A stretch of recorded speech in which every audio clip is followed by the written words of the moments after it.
안녕하십니까. 사도신경 고백하기 일곱 번째 시간입니다.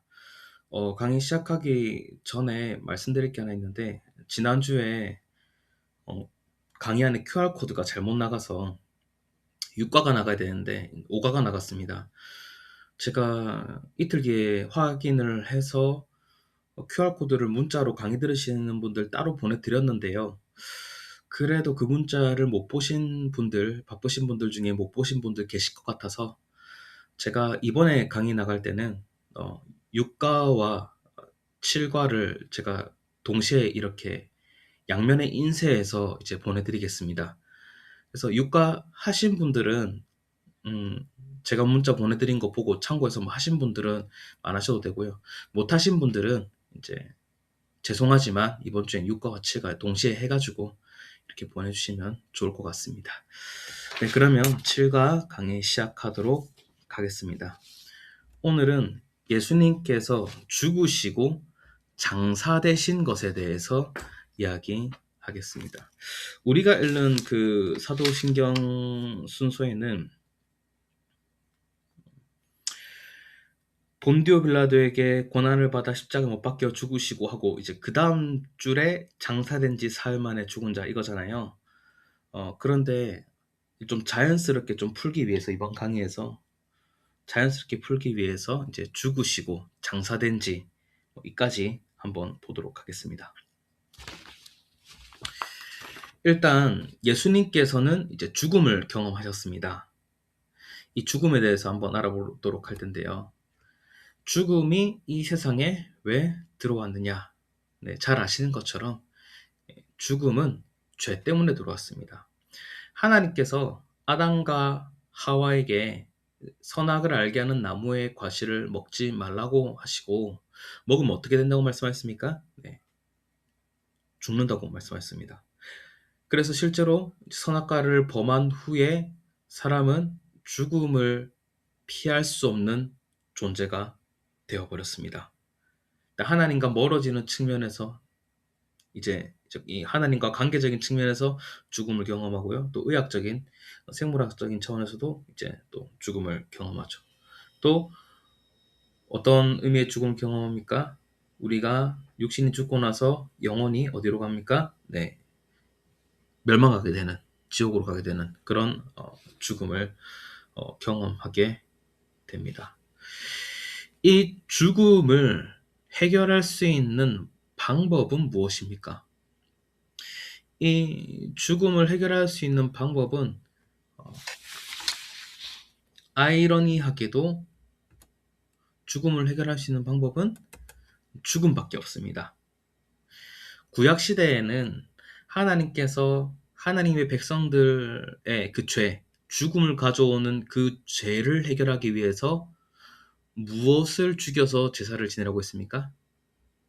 짐승을 죽여서 제사를 지내라고 그렇게 하셨습니다. 이것은 임시적이죠.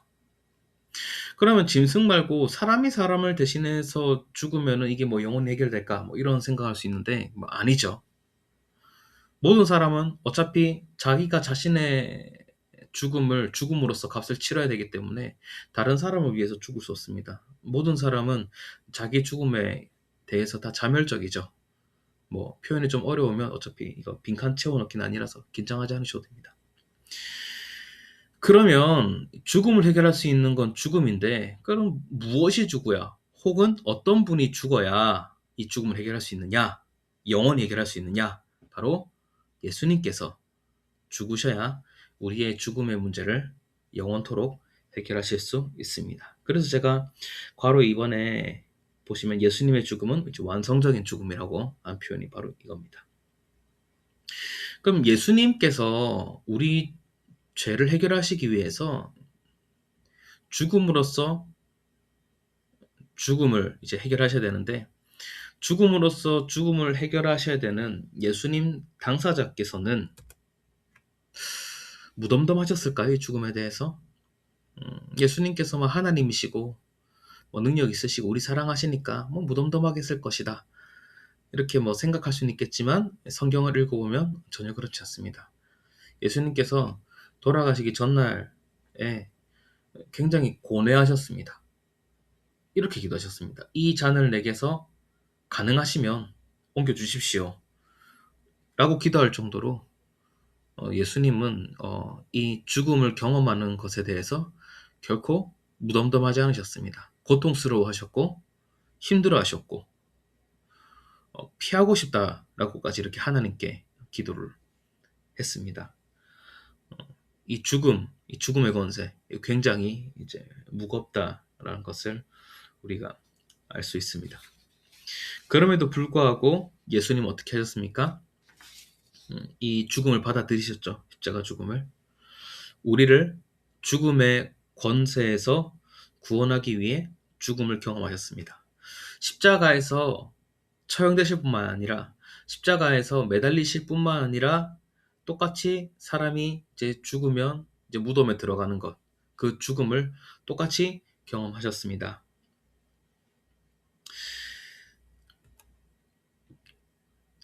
또 이거는 굉장히 쟁점이 되는 부분인데요. 어, 혹시 사도신경 성경책 들고 계시면은 뭐 지금 보시든지 나중에 확인해 보세요.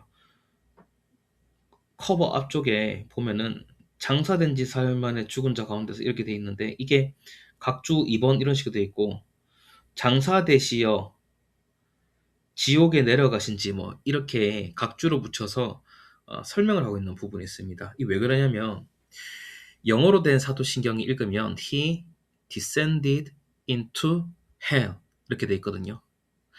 왜 이거를 무덤이라고 영어로 무덤이 텀브잖아요.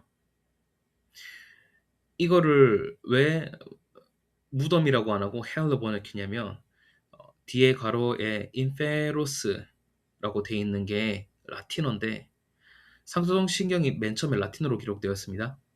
라틴어로는 이 무덤을 인페로스라고 이렇게 번역한 거예요. 사도신경 처음에 작성할 때. 그런데 이 라틴어 인페로스는 어, 죽음도 되고요. 무덤도 되고 지옥도 되고 여러 가지 단어가 다 됩니다. 그런데 영어 성경이 이 인페로스를 헬로 번역했습니다.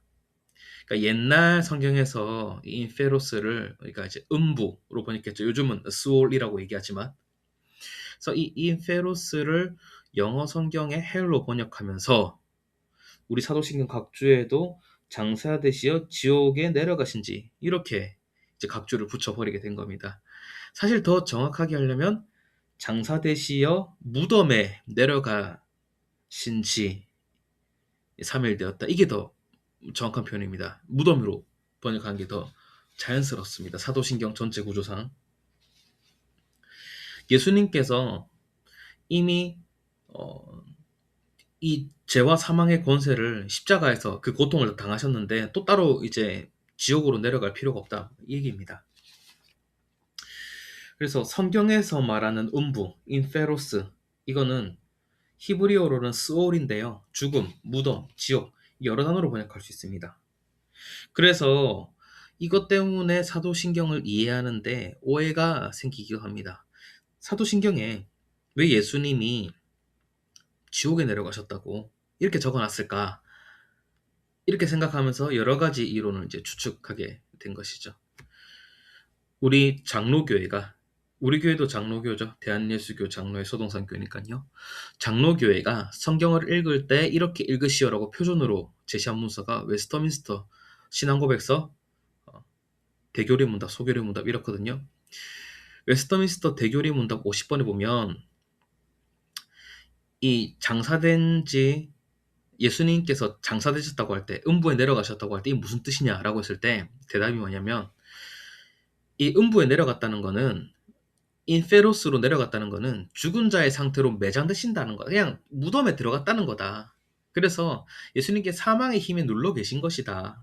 3일 동안. 왜냐하면 예수님께서 이 무덤의 상태, 죽음의 상태를 경험하셨기 때문에 우리가 이 죽음의 상태를 경험하지 않게 되는 것이죠. 그래서 이거는 이제 예수님께서 무덤에 가신 걸 이야기하는 거지 다른 어떤 뜻이 있는 건 아니다. 이렇게 생각하면 됩니다. 그래서 쌍괄로 6번의 답은 1번입니다.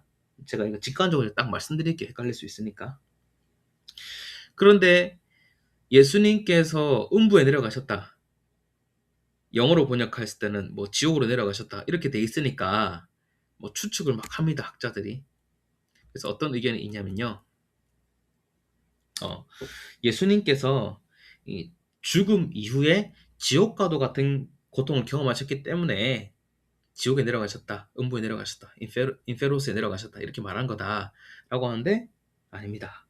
예수님 이미 십자가에서 감당해야 될 걸 다 감당했기 때문에 곧 감당해야 될 고통을 다 감당하셨기 때문에 굳이 뭐 죽고 나서 지옥과도 같은 뭐 고통을 따로 뭐더 겪으실 필요가 없습니다. 사도신경 구조상 부자연스럽습니다. 또 3번에 보시면 예수님께서 지옥에 내려가셔서 승리를 선포하셨다. 이것도 부자연스러운 얘기입니다.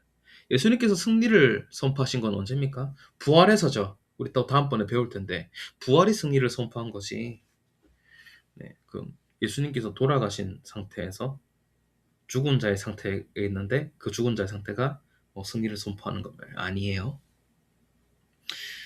그 다음에 쌍가루 7번에 넘어가면요. 로마 카톨릭에서 얘기하는 주장이 나오는데 이거는 전혀 엉뚱한 주장입니다.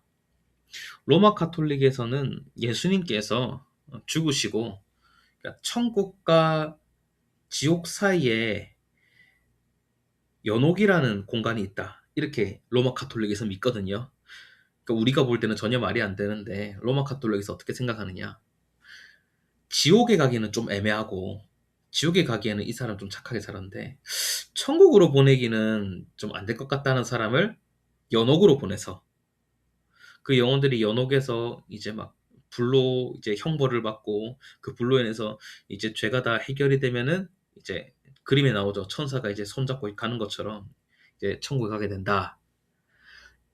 이거를 이제 연옥설이라고 합니다. 로마 카톨릭이 주로 주장하는 게 연옥설인데요. 로마 카톨릭이면 대부분은 다 연옥에 갑니다. 사람이 다 연옥에 가가지고 이제 연옥에서 고통을 당해가지고 좀 이게 죄가 좀 빠지고 좀 죄물이 좀 빠지면은 이제 천국으로 가게 된다. 이런 교리를 주장하는데 그래서 사도신경에서 장사되셔서 무덤에 내려가셨다. 인페르노로 가셨다. 이 말은 예수님께서 연옥에 가셔서 영혼들을 건진 이야기를 말하는 거다.